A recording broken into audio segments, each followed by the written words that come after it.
Jemaat yang dikasihi Tuhan, mari bersama-sama kita merenungkan firman Tuhan dari Injil Lukas pasal 2 ayat 1 sampai dengan yang ke-14.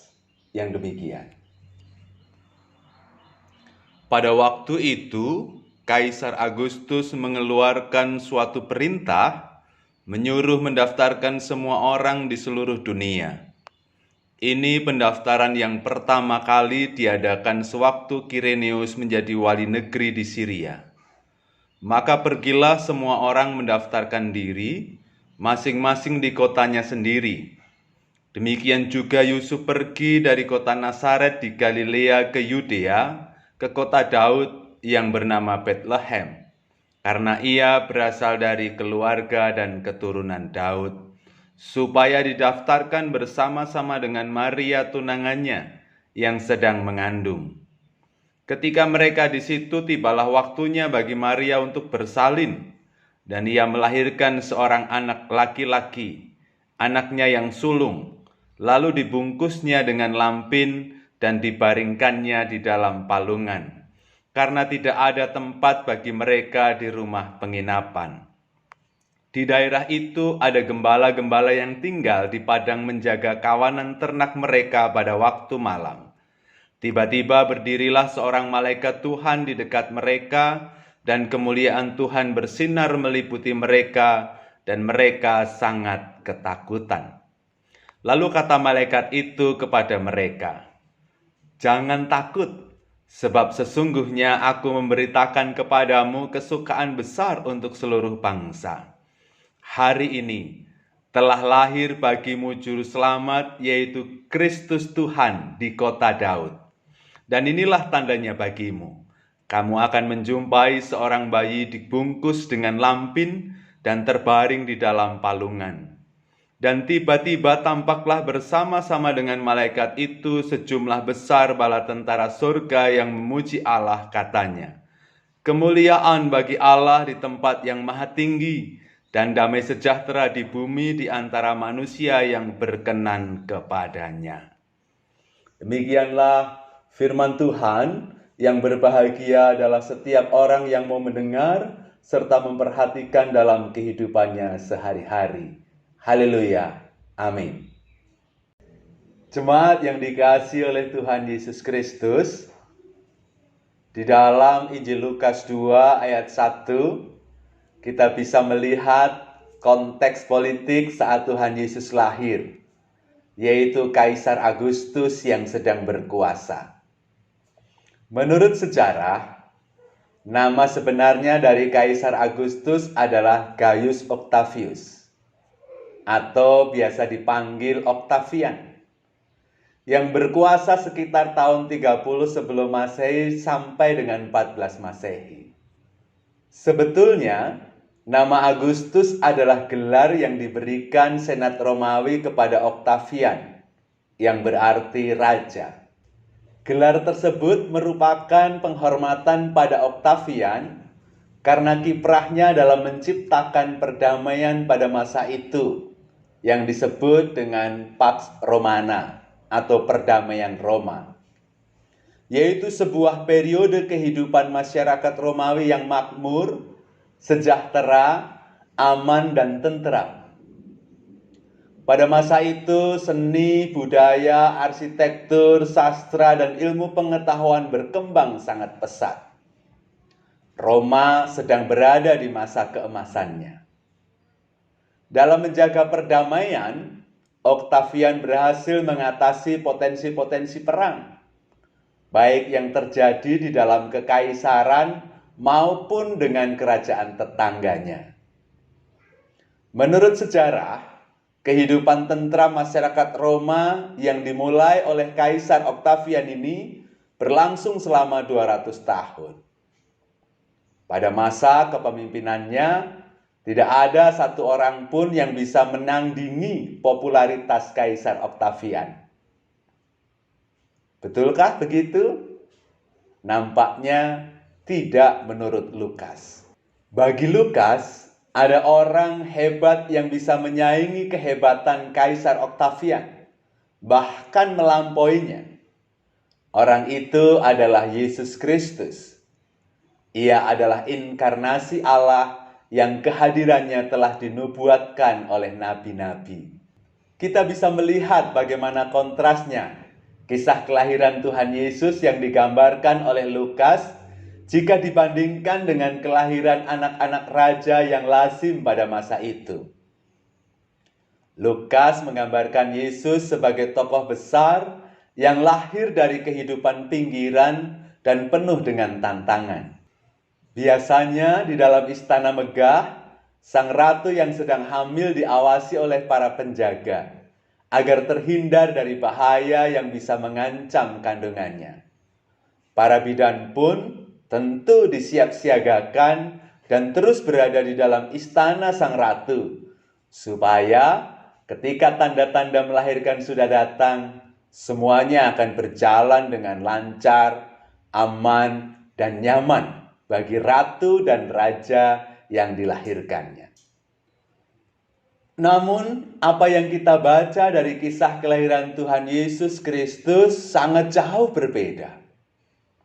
Bersama suaminya, Yusuf, Maria ibu Yesus itu harus menempuh perjalanan sejauh 170 km dari Nazaret menuju Bethlehem untuk melakukan sensus penduduk. Perjalanan yang jauh itu tentulah penuh dengan resiko, tetapi Maria tetap melaluinya. Hebatnya, mereka berhasil menuntaskan perjalanan tersebut. Jika bayi-bayi raja lahir di istana, ia akan dibalut dengan kain sutra yang mahal dan diletakkan di tempat tidur yang nyaman. Tetapi sangat berbeda dengan Yesus. Ia lahir di ruangan hewan-hewan ternak. Ia dibalut dengan kain lampin dan diletakkan di dalam palungan, tempat makanan hewan, yang tentu jauh dari bisa dibilang bersih. Kita bisa bayangkan bagaimana rasanya bayi yang baru lahir itu diletakkan dalam tempat yang kotor oleh makanan-makanan ternak. Begitupun dengan tamu-tamu yang datang. Ketika seorang anak raja lahir, tentu mereka akan dikunjungi oleh raja-raja tetangga. Namun berbeda dengan Yesus. Dia dikunjungi para gembala domba. Orang yang status sosialnya sangat rendah di masyarakat. Pada masa itu, jika seorang bayi raja lahir, biasanya raja-raja tetangga datang dan membawakan hadiah-hadiah yang mewah. Tetapi berbeda dengan Yesus dalam gambaran Lukas. Yesus hanya menerima kesaksian para gembala yang baru saja bertemu dengan malaikat-malaikat surga. Jemaat yang dikasihi oleh Tuhan, mengapa Lukas memuat kisah kelahiran raja yang sangat berbeda dengan kisah anak-anak raja yang lazim pada masa itu? Pada dasarnya, Lukas hendak mengatakan kepada semua orang bahwa Allah, pribadi yang maha tinggi, bersedia merendahkan dirinya dengan lahir ke dunia dalam seorang bayi yang bernama Yesus Kristus, untuk menyelamatkan semua orang dan dunia ini tanpa terkecuali. Allah melakukan penyelamatan dunia ini dari bawah, dari kehidupan pinggiran. Jika raja-raja dunia ini merengkuh kemuliaan dan kemegahan, Allah dalam diri Yesus Kristus merengkuh kehinaan dan keterpinggiran. Jemaat yang dikasihi oleh Tuhan Yesus Kristus, jika menurut Lukas, kelahiran Yesus yang sederhana mampu menandingi kebesaran Kaisar Agustus, maka sekarang kita bisa belajar bahwa kebesaran seseorang tidak ditentukan pada fasilitas yang melekat dalam dirinya, tetapi pada apa yang dikerjakannya. Kaisar Agustus namanya sangat masyhur, sama sekali bukan karena fasilitas dan kemewahan sebagai seorang kaisar, tetapi karena Dia telah mewujudkan perdamaian di negeri yang Dia pimpin dengan Pax Romana. Begitupun dengan Tuhan Yesus, namanya yang lebih masyhur dari Kaisar Agustus itu, sama sekali juga bukan disebabkan karena fasilitas yang melekat padanya, tetapi karena karyanya, yang bukan saja menghadirkan damai bagi manusia secara jasmani, tetapi kedamaian yang sejati di dalam relasi yang benar dengan Allah. Jemaat yang dikasihi Tuhan, jika Natal kita tahun ini berlangsung dalam kesederhanaan karena pandemi, tak perlulah kita kemudian berkecil hati. Karena Yesus juga lahir dalam kesederhanaan, dibalut lampin dan diletakkan dalam palungan dan menginap di kandang domba. Gaya hidup sederhana inilah yang dipilih oleh Yesus dalam kehadirannya sebagai manusia di bumi.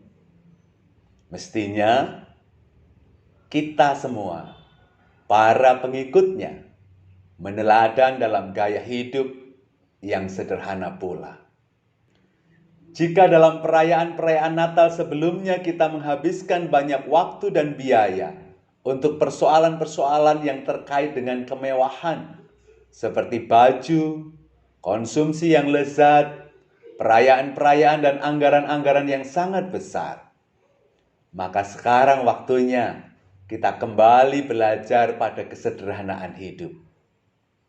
Mari kita pakai baju yang sudah kita punya. Dan mari kita buat perayaan yang sederhana sebagai langkah kita meneladan kepada Yesus yang kita rayakan kelahirannya dalam kesederhanaannya. Jemaat yang dikasihi oleh Tuhan Yesus Kristus, lebih dari itu perlu untuk kita perhatikan saat ini. Kalau Kaisar Agustus menjadi masyhur namanya, bahkan apa yang membuat Yesus lebih masyhur lagi adalah karya nyata yang mereka kerjakan. Maka mari kita pikirkan dan kita kerjakan tindakan-tindakan nyata untuk menyatakan kasih dan damai sejahtera bagi kehidupan kita bersama. Omong besar sampai berbuih tak lagi berarti dalam situasi kita. Yang lebih penting bagi kita adalah apa yang bisa kita lakukan untuk orang-orang di sekitar kita dalam situasi sekarang ini.